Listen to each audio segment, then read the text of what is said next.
All right, the WWE in 2006. Now, a lot of people say this is the most underrated year in WWE history. A lot of people think it gets too much crap.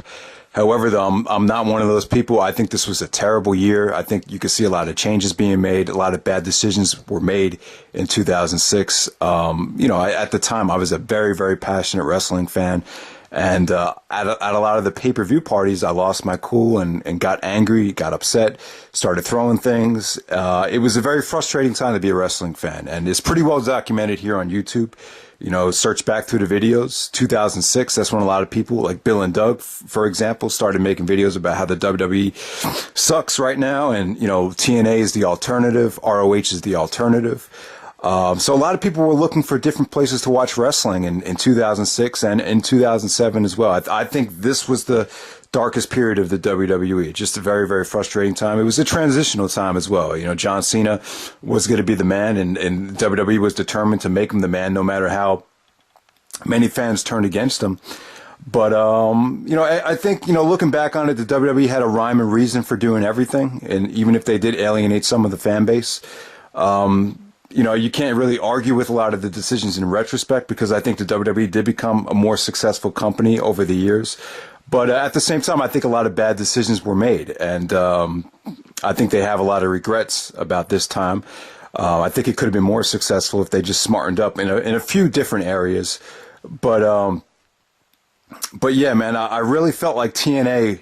A lot of people ask me, when did TNA surpass the WWE? Like, when was the time when WWE had TNA had the better product than the WWE? I think the most accurate statement would be about that. I would say around the time Samoa Joe came in, Slammiversary 2005, maybe take your pick, Unbreakable 2005, when Joe, AJ, and Daniels put on the triple threat match. Around, late summer, early fall 2005, around Samoa Joe's, debut.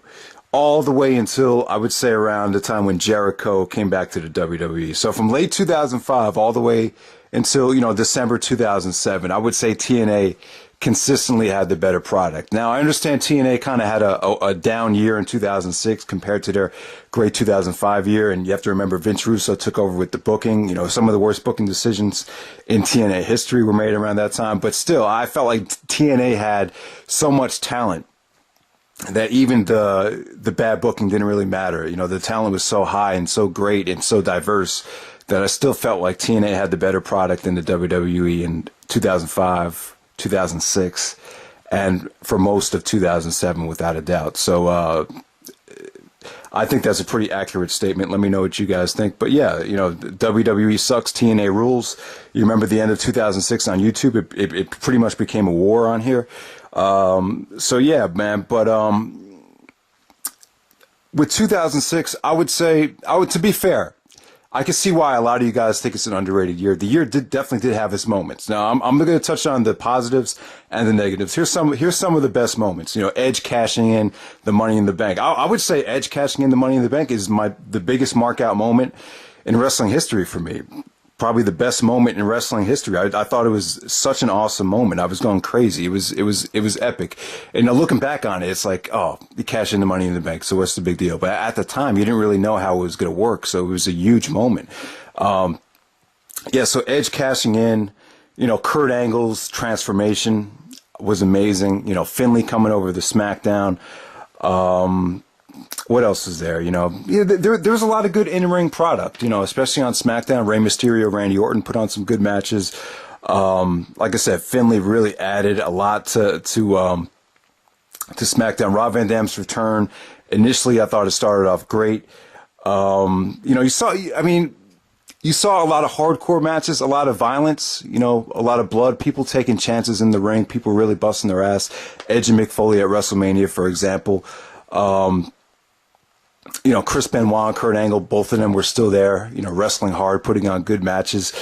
I'm just trying to think, Edge, really the only highlight of 2006, one of the few was just Edge. I thought Edge was the MVP of 2006 without a doubt. He had a great year, but, some of the negatives, man, Kurt Angle quit the WWE, DX returned, and, not for the better, in my opinion, but I'll get into that. ECW, in my opinion, was a disappointment, a complete disaster, some bad decision making, there. Bobby Lashley's push, I thought was extremely forced, especially towards the end.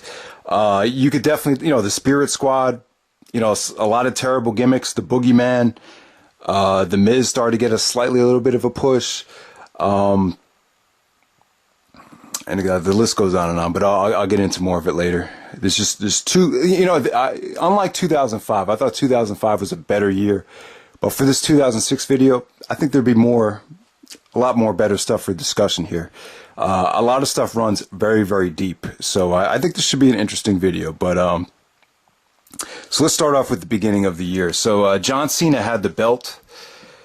And Cena's push was, a lot of people thought it was a disaster. A lot of people thought, they were going to give up on Cena. And I thought so too. Whenever the WWE, would give the belt to somebody and fans started turning on him, it didn't go over as well as possible. In most cases, they would give up on him, but that did not happen with John Cena. They no matter how much hate he got, they just insisted that this was going to be the guy. But, Cena just came off that feud with Angle.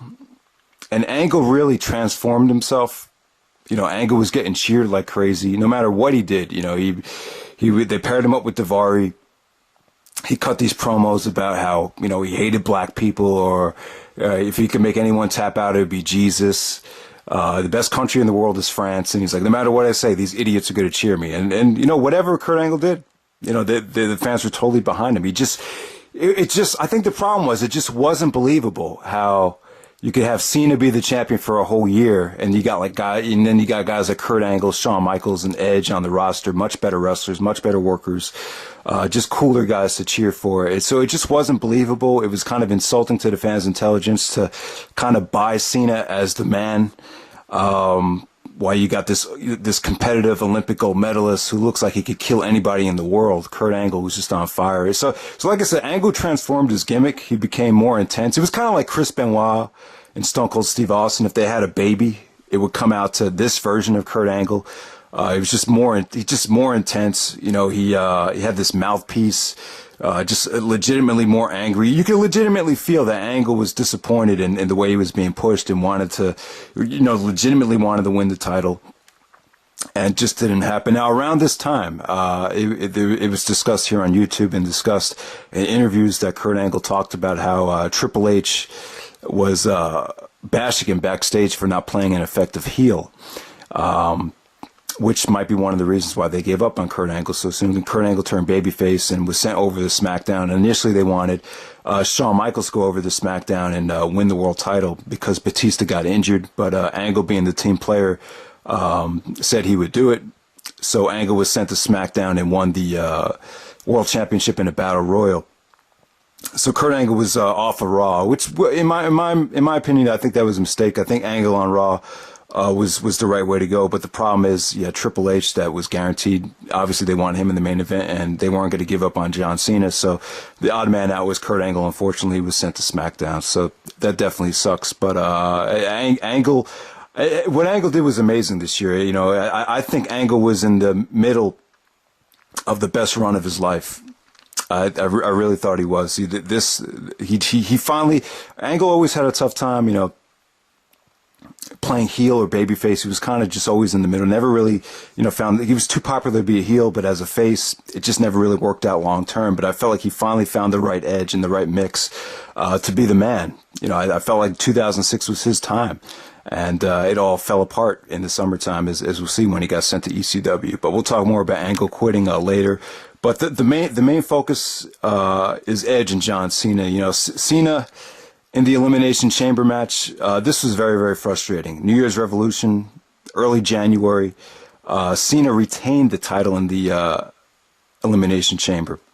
And Kurt Angle was the first one eliminated. So obviously they had plans to send Angle to SmackDown, but at the time, man, I was just like, what the fuck? You got to be kidding me! Watching the pay-per-view at the party. I reacted kind of like the same way Bruce Willis in Pulp Fiction when his girlfriend forgot to bring back the gold watch.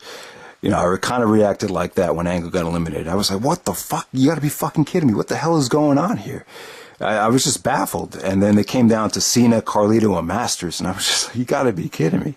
And then Cena actually retained, and it was just shocking to me. And at the time, I thought Cena sucked. You know, he wasn't improving. His promos were stale. He wasn't a believable champion. You could just see that the heat and the hate for Cena was just growing by the day. It was just getting out of control. It was just like, what the fuck, every single day. But you know, New Year's Revolution, when Vince came out, and you know, you knew something was going down. It just didn't seem right. But then Edge cashed in the Money in the Bank. When Edge came out, he just had so much passion, and you know, just the look in his eye. He just really seized the moment, and amazing. I would say this is one of the best moments in professional wrestling history, seeing Edge, you know, cash in for the world title. Just awesome stuff. Just go back and watch it. Best markout moment of all time, in my opinion. So, so the next night on Raw, Edge and Lita had their live sex celebration, which got a huge rating. You know, sex definitely sells. It definitely is a selling point. Even though it was, you know, some people had mixed opinions on it, but, bottom line is Edge got a great rating. There was a lot of interest in the Edge and Cena feud. In my opinion, they took it away from Edge way too soon. They had Cena win the belt back at the Royal Rumble in a very, very crappy match. You know, Cena, the problem with a lot of Cena's matches around 2005 and 2006 was he was way too protected, and it was at the expense of wrestling. You know, the wrestling definitely suffered. There could have been better matches, but because Cena was so protected, they didn't really go back and forth, and they just didn't. They were just missing an element to a lot of Cena's matches that you see today. It's just, you know, and at the same time, he definitely needed a lot of work in the ring. So Cena beat Edge at the Rumble, and then they had Triple H in the main event of WrestleMania to face John Cena. And Edge made a case that he thought that should have been him. And in retrospect, I think Edge and Cena would have been the right choice. However, at that point, you know, I don't really think Edge had enough time to really get into a rhythm and to prove himself that he can main event WrestleMania. It just wasn't enough time. But because Edge had such an awesome year, you know, following WrestleMania and following everything, you know, he definitely was capable of doing it. And I think the pay-per-view buy rate and the crowd reaction would have been very identical to what Triple H and Cena was. And in my opinion, you know, not to bash on Triple H, because I do that a lot, but I think Triple H is kind of a hypocrite. You know, because he talked about how Angle didn't play an effective heel to get Cena over. But if you watch the WrestleMania main event, Triple H didn't try. He didn't even try to get the fans to hate him. And, you know, I think obviously they knew how the crowd was going to react. But even in the build-up, I felt like he didn't try at all. And I felt like he could have tried a little bit harder to get Cena over, but he didn't. So I just wanted to get that in there. But, yeah, so that's just the way it goes. You know, Edge actually regained the title. Cena and Edge had a great feud in 2006. You know, Lita was great. I thought Edge and Lita made a great couple. They were great together. I think Edge really pushed Cena hard.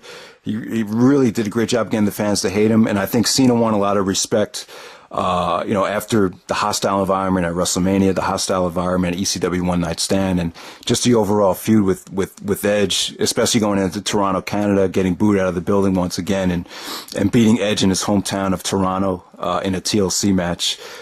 Cena earned a lot of respect this year. He definitely did. He definitely had more fan support as the year went on. But you know, even the hardcore wrestling fans still pretty much hated him. But it's just the way it is. And the Cena push, and in retrospect, it was a good decision to keep pushing John Cena, because, you know, for as many people that don't like him, he is one of the cornerstones, arguably one of the Mount Rushmores of the WWE. So there we go with that. Now, Kurt Angle of the Smackdown, like I said, he won the Battle Royal after Batista got hurt and had to vacate the title. And by the way, Batista, when he came back, just was very, very stale. Just lost a lot of momentum. But I don't know, the Kurt Angle push to SmackDown, I felt like he was just kind of used as filler. Just not a just wasn't utilized to his potential. You know, when you have Kurt Angle in the main event of WrestleMania, there were so many better options. They had a Kurt Angle versus Randy Orton versus Rey Mysterio. Rey Mysterio actually won the Royal Rumble to solidify himself a spot at WrestleMania. And before I get into Rey Mysterio's push, I just felt like when you have Angle as champion, a lot of bad booking decisions. He wasn't utilized to his full potential. They had him face Mark Henry at the Royal Rumble. Mark Henry was really out of shape back then. He wasn't as good as he is in recent years. So I felt like that was a waste. And Angle did have the match of the year with The Undertaker at No Way Out. See, I think Angle and Undertaker at WrestleMania could have been a better choice. I don't know why that didn't happen. They probably didn't want to give Taker the belt. They didn't want to have Angle beat Taker, so some political decisions behind that. But I think Kurt Angle, Randy Orton one-on-one would have been an interesting choice for WrestleMania. I would have loved to seen Angle versus Benoit as the SmackDown main event for WrestleMania. Instead of, forcing Rey Mysterio, I felt like maybe Benoit could have tried to win that match for Eddie, and I don't think it would have came off as forced if Benoit was in that position of trying to, win the big one for Eddie. And I was totally against that too. They had Rey Mysterio's push, where the whole push was pretty much dedicated to the memory of Eddie Guerrero, and I felt like it was kind of forced. I felt like they went too far with it. They had Randy Orton say Eddie's not in heaven, he's in hell. He's not looking down above you. So I felt like they pushed it too far, and it eventually kind of became annoying to the point where it kind of backfired on Mysterio. They actually booed Mysterio at WrestleMania 22. I felt like the WrestleMania 22 main event with Angle, Orton, and Mysterio, a lot of fun. Definitely a lot of replay value, nonstop action. RKOs, running belly to bellies, double German suplexes, pretty much everything you could ask for. A little botchy, it felt a little rushed. But it was fun while it lasted. I just felt like Angle in a one-on-one match at WrestleMania against The Undertaker, I think that would have been the way to go. Instead, they had The Undertaker face Mark Henry, which was not a good decision. But yeah, Angle and Undertaker at No Way Out, that ended up being the match of the year. I don't think anything else pretty much topped it. Just a lot of great stuff in that match. But also at WrestleMania, you had Shawn Michaels and Vince McMahon that actually won PWI Match of the Year. I thought the Money in the Bank was pretty awesome with RVD winning the Money in the Bank. What else is on WrestleMania? Edge versus Mick Foley. Some people thought that stole the show at WrestleMania. I think it pretty much did. And Triple H and John Cena. Great reaction. Wasn't a great match, but the crowd made it great in my opinion. But you could definitely tell Cena definitely improved a lot after mid-2006. So next up, let's talk about ECW. Like I said, RVD wins the Money in the Bank and cashes in at One Night Stand to defeat John Cena. You have to agree, man. The ECW One Night Stand match between RVD and Cena, you had an amazing crowd. I mean, you saw Cena come into a hostile environment. You had people in the crowd that wanted to legitimately beat the crap out of Cena. They had extra security. Even the press people. Remember that black guy in the front row, the bald black guy? He had like a press pass on. He caught Cena's shirt, and then he starts giving Cena the finger. Just everyone started throwing the shirt back into the ring. It was crazy, man. Just an amazing environment. Cena definitely booed out of the building. If Cena won the match, there definitely probably would have been a riot. So if you haven't seen it yet, definitely check it out. I see that's another match. I thought it was great and everything. It was a great moment to see RVD win. Wasn't a big fan of Paul Heyman making the final 3 count. Edge actually came in with the helmet and speared Cena. So RVD won the match at the Frog Splash and won both belts. The ECW title, or the world title, WWE title, was rechristened as the ECW title. But to me, the actual match suffered because I felt Cena was a little bit too protected. Cena pretty much dominated the whole match. RVD didn't really get to showcase his talent to the full capacity, in my opinion. So that's the only thing that suffered about that. But the whole idea of bringing back the ECW title and creating the extra ECW brand was a bad decision.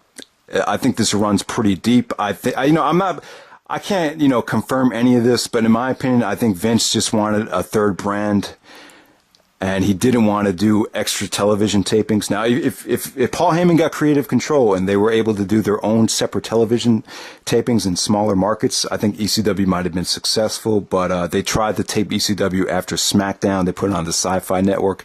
They gave ECW all this crappy talent that just didn't belong on there, and I thought the whole thing was just a complete disaster, a complete failure. It's just a big mistake in retrospect. It just didn't go anywhere. And initially, Shane McMahon envisioned it as being more of an internet wrestling show, appealing to more of the diehard wrestling fans. But you actually had CM Punk, come into ECW, and that's the thing. I think, what we're seeing with NXT now. I haven't even seen the product yet. Feel totally disconnected from what's going on, and I feel like I'm missing out on it. But it seems to me like NXT is the place to be right now. You're seeing some great talent come up through there. But I think this ECW, Paul Heyman, creative control, give him creative control. Bring in these new talent like CM Punk and all these new guys. Just let them shine. I think that's what this ECW should have been more about. But it's just an extra brand that they use just to just to push some of the same talent like Bobby Lashley. And I think Vince saw the sales of ECW, the DVD sales of ECW, the rise and fall of ECW. I think he saw that. He saw that there was still a demand for the product. I think he just used the name to launch a third brand, just so he could push the guys that he wanted to. Maybe he wanted to destroy it on his own. It just I don't know. The whole thing with Bobby Lashley eventually winning the ECW title, it totally took a shit on everything. That was just a nightmare, that December to Dismember pay-per-view with, Paul Heyman crying at the end and, RVD getting busted for weed. Initially, I thought the idea was good. I think the intentions were somewhat good. A brand where RVD is the man, the champion. You'll bring in Kurt Angle to ECW. It made sense because Angle was only appealing to, diehard wrestling fans. He had such a badass edge to him with this new persona. It seemed like the right idea. And then at the same time that, you brought back some of the ECW originals. Maybe this could have worked in the right situation, but it just didn't, man. It was just very, very watered down. Just not a good decision. But it definitely did have its moments, though. When before RVD got busted for weed, there was some good main events. You had RVD versus Angle, RVD versus Hardcore Holly, RVD versus Sabu. You had some good matches in there with Test. You did get some good hardcore stuff, but at the same time, you saw a lot of crappy gimmicks like Kevin Thorne, Balls Mahoney. I don't think that worked out. Matt Stryker, Mike Knox and Kelly Kelly. They tried to do some different things to make it an alternative brand, but when Big Show already got busted for weed, and then Big Show won the title, and then they have Bobby Lashley win the title when it was supposed to be CM Punk, just a dark moment, and you just felt like this whole ECW brand was just a way for Vince to push Bobby Lashley to get him ready for the Donald Trump match. I guess he felt like if we make Lashley the ECW champion, that'd give him more credibility. So we could get him ready for this big WrestleMania buy rate when they do the hair versus hair match with Donald Trump. I think that was Vince's intentions, and Vince was looking more long term for the money. So it's debatable if that was a good choice. WrestleMania 23, one of the best buy rates, maybe the best buy rate in WrestleMania history. So like I said, there's a rhyme and reason for everything that Vince does, but just very, very dark and very disappointing for ECW fans. And then I think a lot of people realized this ECW wasn't going to be the real wrestling alternative. That would be with TNA and with ROH. You saw a lot of TNA chants at December to Dismember, just a lot of TNA chants in late 2006 and early 2007 in the WWE arenas. All right, so one of the other things was the return of DX. DX coming back was I wasn't a big fan of it. I at the time I think it made sense. Triple H was on the verge of turning face. I think Triple H did such a great job as a heel, and was so hated on the internet wrestling community that I felt like the more comfortable face turn would be going into DX. This way he wasn't, vulnerable to people turning on him. Also at the same time, Shawn Michaels never really wanted to wrestle full-time, wanted to wrestle a limited schedule, always wanted to, initially he wanted to start tagging with Kevin Nash for his return. So it was a good way to utilize Michaels without having him, do too much by tagging up with Triple H. And at the same time, they can make more money as baby faces, and they can make money off of merchandise. They pushed the merchandise with DX very, very hard, and it was obvious they made a lot of money off that stuff. But the DX and the McMahon's feud, it wasn't believable to me because everybody knows that Vince has such a great relationship with Triple H and Shawn Michaels. So I just felt like it wasn't. I just felt like I was wasting my time with the whole thing, and you know, it was very, very cartoonish. You know, I'm not saying I wanted it to be very sexual and very dirty like the old DX was, but at the same time, it just didn't do anything for me. I know Shawn Michaels has said the whole key to it is to have a 40-year-old acting like he's 30. But for my personal taste, I just didn't think any of it was funny. It was just very, very amateurish, very, very babyish, very cartoonish. They had Vince McMahon, you know, in the storyline with Shane, and they would try to humiliate him by pouring slime on him, giving him roosters, giving him signs that said Vince loves cocks. They would, you know, destroy his limousine. They would, you know, graffiti with DX over Titan Towers. You know, a whole bunch of, you know, immature stuff that, you know, some people thought was funny, some people didn't. And, you know, to be fair, I'm not saying all of it was crap. I think they did have its moments. I like some of the things where Triple H would kind of cover Shawn Michaels' eyes whenever they were showing naked women or showing cleavage or tits or whatever. So some of it was cool. The stuff in Vince's production truck, you know, I think some of it was creative. It did go over well with mainstream fans. A lot of mainstream fans loved it. DX was very popular. It worked to a degree, but, you know, for some people that were a little bit older and were a little bit more into the, you know, Kurt Angle, Chris Benoit, and the, you know, the wrestling, wanting to watch the WWE for, you know, wrestling matches. I think some people just felt like it was a waste of time.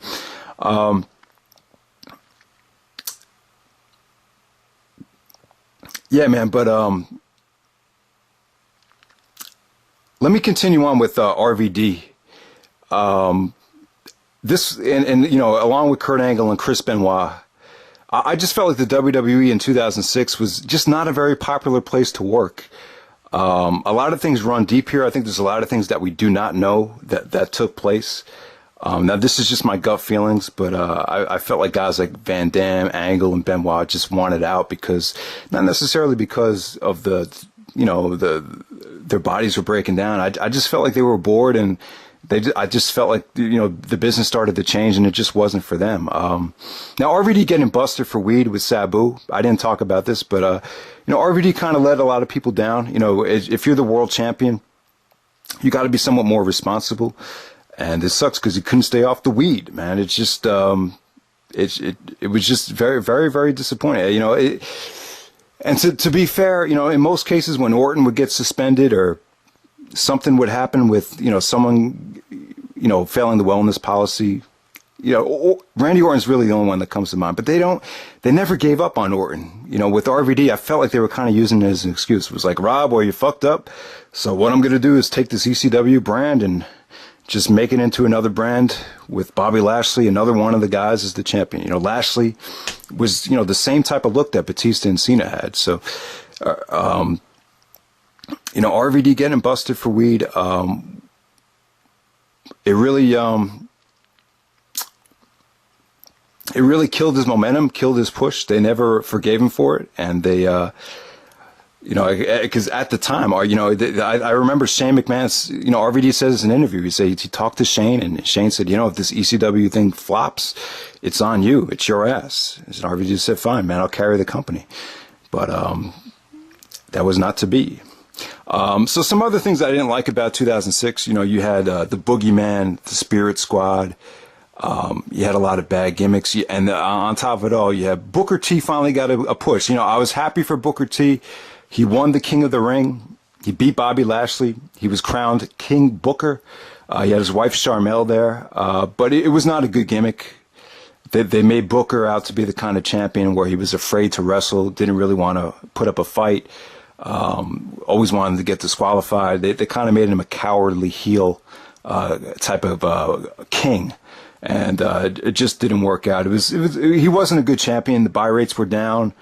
Just not a lot of interest. He defeated Rey Mysterio. Chavo Guerrero actually turned on Rey Mysterio for, you know, trying to live off Eddie Guerrero's legacy. Hit him with a vicious chair shot for, you know, King Booker to become the world champion over there on Smackdown. And you know, Booker T and Batista had a terrible feud. Just no chemistry in their matches from SummerSlam and Survivor Series. But, you know, I just wasn't a big fan of, you know, Booker, the King Booker gimmick, and Charmel, you know, she was kind of annoying. You know, every time Booker came out, it was like, oh, hell, King Booker. It was, just another cartoonish gimmick. Didn't go over too well. But yeah, man. So the darkest moment for me in 2006 was when Angle quit. So Angle quit and went over to TNA in September 2006. And when he went to TNA, it was, at the time, I was very happy. I thought it was great. There was so many interesting matchups. Everyone wanted to see Kurt Angle versus Samoa Joe. And that's a topic for another day. But yeah, Angle quitting was man, I think it runs really, really deep. You know, it's a shame because, like I said, I thought 2006, the first half, I thought Angle was having the best run of his career. I thought he found the right gimmick. I thought he had the right momentum. You know, the fans were cheering for him at WrestleMania 22. But you know, I think there was some politics going on. I think Triple H was shooting him down backstage as he talked about in interviews. For not playing an effective heel or whatever. And I just think it was at the point where Vince didn't really know what to do with him. You know, sending him to ECW, he was going to be making less money, making less appearances. Wasn't happy with it, but Angle wanted to be a team player. And, you know, while Angle was in ECW, he fought his way out and got out of his contract. Vince let him out of the contract. You know, that's a big mistake in my opinion. You know, if you have Kurt Angle on your roster, why would you get rid of him? You know, I would, you know, if I was running a wrestling company, I'd do everything I could to make sure this guy stays. Because as soon as Angle left, the WWE started going downhill. And at the same time, Benoit took a sabbatical in the summer of 2006. So I think something was going on with steroid testing, the wellness policy. I think Angle quitting and Benoit's sabbatical are related. I know it runs pretty deep, but I think both of them have something to do with each other as far as the testing goes. I don't think Angle kind of makes it clear that, you know, his pain killer addiction and his injuries and the schedule had a lot to do with him quitting. I just think he wanted to quit because he wasn't happy. I just think he was bored. I felt like he didn't have enough people to work with on ECW. There really wasn't a lot for him to do anymore. I felt like he wasn't being utilized the right way. I don't think he should have ever been taken off of Raw. I think he had something special going there. But, you know, John Cena and Triple H are there. They weren't going to push Angle over those two guys. And it opened the door up for Edge as well. So everything, you know, Angle going to TNA, I thought it was great for the first couple years. But at the same time, I feel like Angle not being involved in the WWE, I felt like he missed out on it, at least for the last 3 or 4 years. I felt like Angle really should have been part of WWE. And now he's just too old to the point where I don't even know if he's going to come back. But, you know, it's just funny how when Angle and Benoit went to ECW, one of them quit and the other one committed suicide. So are they related? Does it have anything to do with ECW being seen as a demotion? I think it's possible. I think all the little things do add up. You know, so that's pretty much it, guys. I thought TNA was definitely better than the WWE at this time. I think in late 2006, when after Angle left, I think that's when the WWE's really started to suck balls. I think even some of the stuff on Raw with the Divas and Jonathan Coachman, it was just it just became kind of crap. You know, you could definitely tell the wrestling was taking a step back. Just a lot of bad gimmicks taking place. I'm sorry if I sound too negative, but I'm just being honest. This is the year that a lot of people turned away from WWE. But so let's get into it. I'm going to give you my top 10 MVP candidates. Then I'll give you my top 10 pay-per-view matches of the year, and then we'll wrap it up. So number 10, MVP candidates. I'm going to go with Paul London and Brian Kendrick over on Smackdown. They were the tag team champions. They put on great matches. They won the tag team titles from Eminem at Judgment Day in a very, very good match. And then they had they won the ladder match at the Armageddon pay-per-view, the Fatal 4-Way ladder match, which was an incredible match. Number 9, I'm going to go with Randy Orton. Edge actually said that Randy Orton did a big pile of nothing since he won the belt. And then Edge and Randy Orton actually started Rated RKO. I thought that was a good team. That was a good moment at the end of 2006.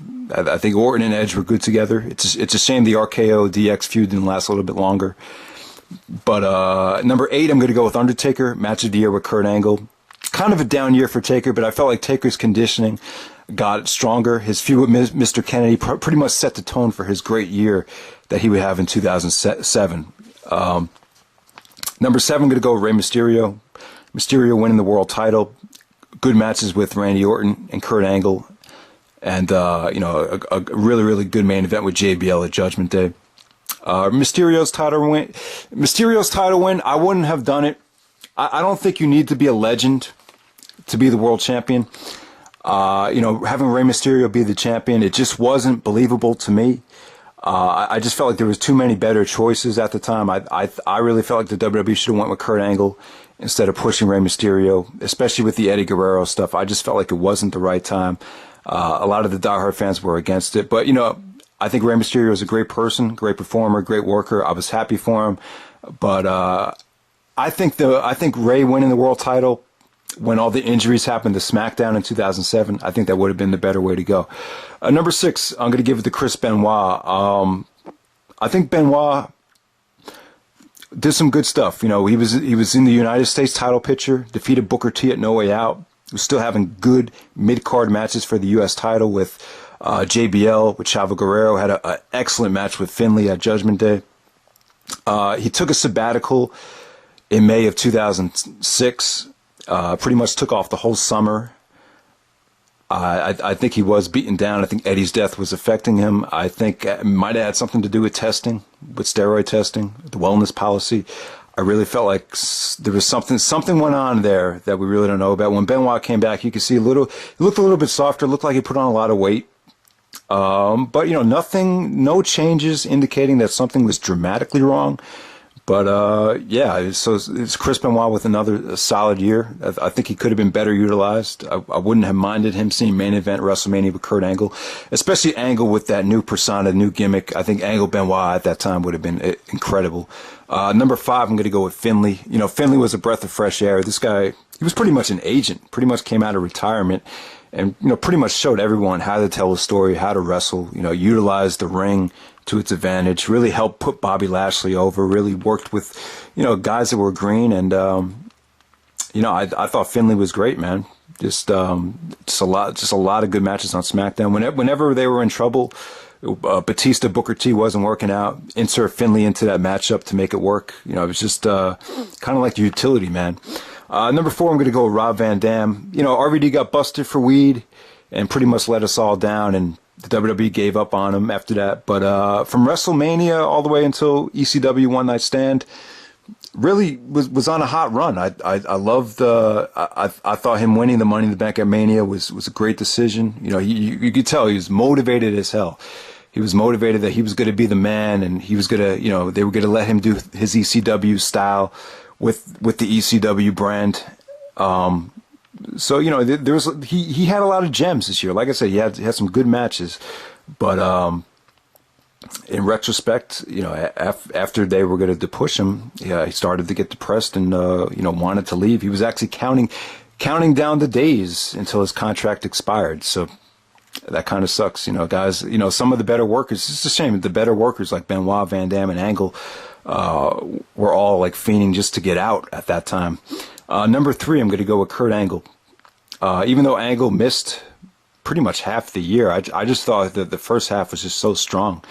It just, like I said, the best was in the middle of the best run of his career, and finally found that personality that was going to make him, going to keep him a babyface and make him stay over. So, number 2, go with John Cena. John Cena was just involved in a lot of tremendous, matches with hot crowds. Even he did improve at the beginning of the year. His punches still looked terrible. I felt like he needed a lot of work, but you could definitely see the improvement after working with Triple H and working with Edge. Definitely got a lot better. And number 1, I'm going to go with Edge, the MVP of 2006. Cashing in the Money in the Bank, live sex celebration, great promos, hardcore matches with Mick Foley.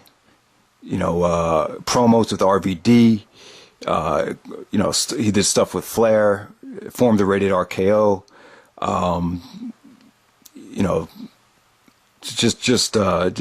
he had one of the best years in WWE history. Just an amazing, a lot of the stuff, not so much of the stuff he did in the ring, but just on the mic, I just felt like he took his game to a different level. And for anyone that says he wasn't ready to main event WrestleMania, I know Triple H said some things about him being hesitant about putting the title on Edge. I think he proved everybody wrong. He proved that he was the man. So let's run it down, guys. Top 10 pay-per-view matches of 2006. Number 10, I'm going to go with Edge versus John Cena. SummerSlam. This was in Cena's hometown. Edge gets the victory in Cena's hometown and gets booed out of the building in his hometown of Boston, Massachusetts. Number 9, Chris Benoit versus William Regal from No Mercy. Benoit came out of the sabbatical, finally came back in No Mercy to surprise everyone, took on Regal. Regal and Benoit just have they just have different matches. They just have this unorthodox style that you don't see in the WWE very often. Once again, Regal was bleeding like crazy. Regal takes a pounding from Benoit. They have these throwback old school matches. This wasn't one of their better ones. Definitely not as good as their match from Velocity, but this is a gem, man. This is still solid stuff. Number 8, Edge, Foley, and Lita versus Tommy Dreamer, Terry Funk, and Beulah from ECW One Night Stand. This has had a lot of dimensions to it, man. Just a lot of great personalities involved. Edge and Foley really got a lot of the ECW fans under. They got a lot of heat.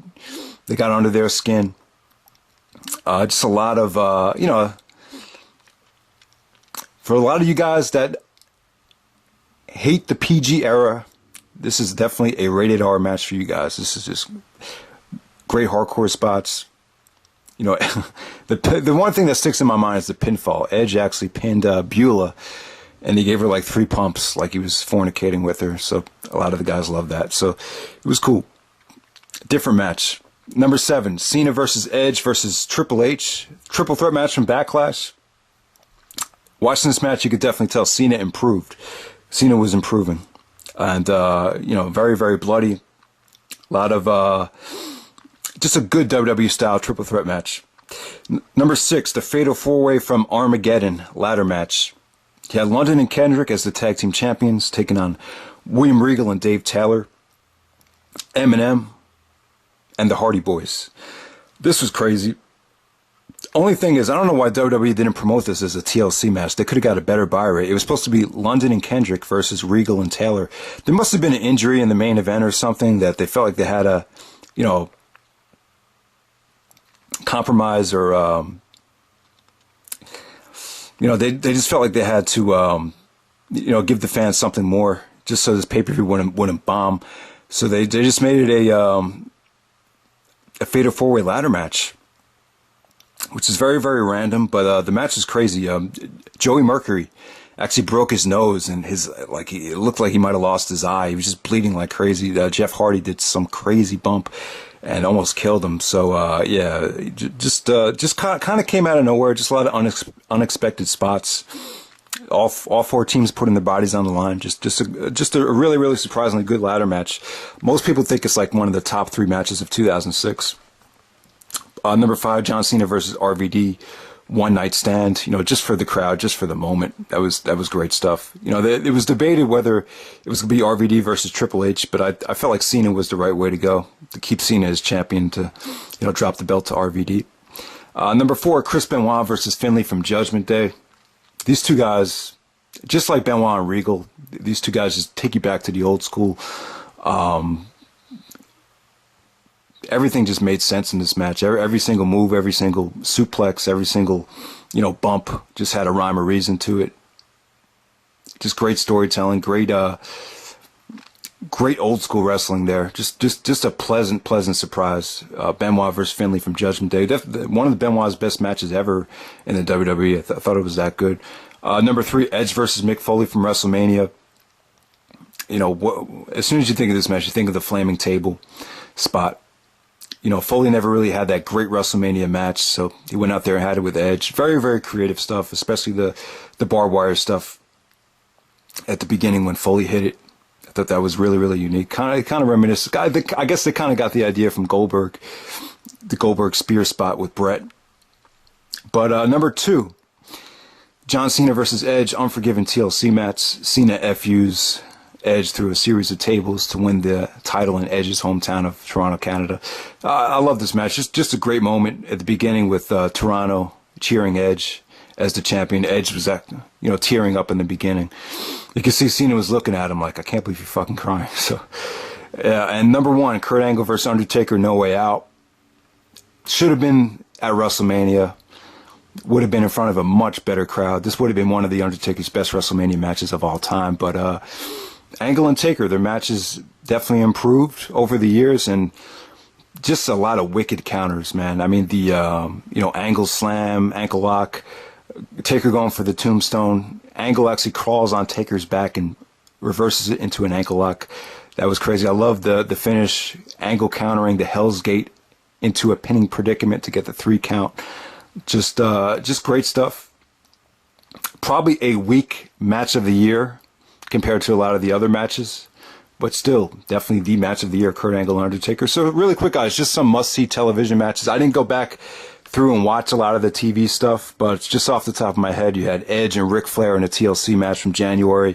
Probably the most underrated TV match was Benoit versus Randy Orton, the no disqualification match from the Smackdown before the Royal Rumble, with Benoit making Orton tap out. And then at Royal Rumble, Randy Orton actually eliminated Benoit. So, Angle and RVD had a great match on ECW. Some really good stuff from the ECW main events. RVD and Hardcore Holly was pretty sweet. I think RVD and Sabu had some solid tag matches around that time. Angle and Undertaker from SmackDown, the rematch when Mark Henry got involved and, screwed Undertaker out of the match to set up the WrestleMania match with Taker.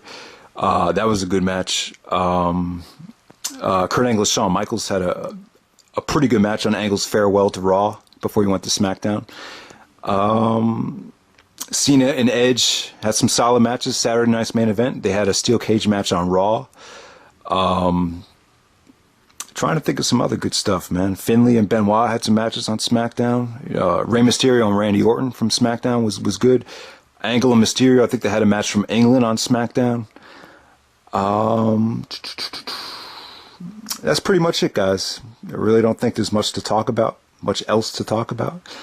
But 2006, there is some quality in the wrestling, but for the most part, when you think of 2006, I think of the terrible ECW decision, the terrible King Booker gimmick, DX and their cartoonish antics, the Spirit Squad, the Boogeyman, and just a lot of crap. Maria, the Diva Search, Jonathan Coachman on Raw. I don't know, man. Just Kurt Angle leaving the WWE, Benoit taking a sabbatical, RVD counting down the days until his contract expires. This was just not a good year, man. I'm sorry. Just not a good year. Just because One Night Stand was a good pay-per-view and WrestleMania was pretty violent, that doesn't compensate enough for me. Pay-per-view of the year, I'd say it was No Way Out, WrestleMania, Judgment Day. Judgment Day was a good SmackDown pay-per-view, one of the best SmackDown pay-per-views. ECW One Night Stand 2 was another great show. I thought the show was great from top to bottom. Unforgiven 2006, one of the best Raw pay-per-views. So those would be the best ones. The worst pay-per-view of the year, I would say, was Cyber Sunday. Cyber Sunday is a perfect pay-per-view to look at where the WWE was going. That was a bad show. You want to see just what the WWE had become at the end of 2006, and take a look at Cyber Sunday. You had the Big Show, King Booker, and John Cena in the main event, in the Champion of Champions match. And the Big Show, once again, the Big Show's another big problem. Every time you think something might be a good idea, the WWE's in the middle of doing something good, like we just saw last year with Daniel Bryan and Randy Orton. They insert Big Show into the picture. Well, you thought RVD was going to have the best run of his life on ECW. And what do? They have RVD drop it to the Big Show once he gets busted for weed. Big Show was fat. He was out of shape. His matches sucked. He looked lazy. He looked slow. Just not a big fan of the Big Show. But what was I talking about? Pay-per-views. So some of the worst pay-per-views of the year. There was nothing terrible, like Great American Bash 2004 level. But Great American Bash 2006, not a good show. No Mercy 2006, terrible buy rate. Cyber Sunday 2006, I thought that was bad. Survivor Series 2006, it was average, very average. Armageddon 2006, I thought that was good. A good pay-per-view to end up the year. December to Dismember. There we go. That pay-per-view sucked. Darkest day in ECW history. December 3rd, 2006. December to Dismember. Just not a good show. But that's it, guys. Let me know what you thought of the year. That's 2006. Look in the star ratings. I'll have the top 25 pay-per-view matches. Probably like the top 10 television matches. The top 10 MVP candidates. The problem, here's the thing, the problem with posting the total show star ratings is they're not all going to fit in the description. And when I post them in the comment section, some of the stars just don't show up for some reason. So I'm just not going to do it. But if you guys are curious about the overall ratings and the overall score of a show, if you request it, I'll put it in the comment section. But let me know. All right, guys. Thank you for listening. Hope you enjoyed the video, and take it easy.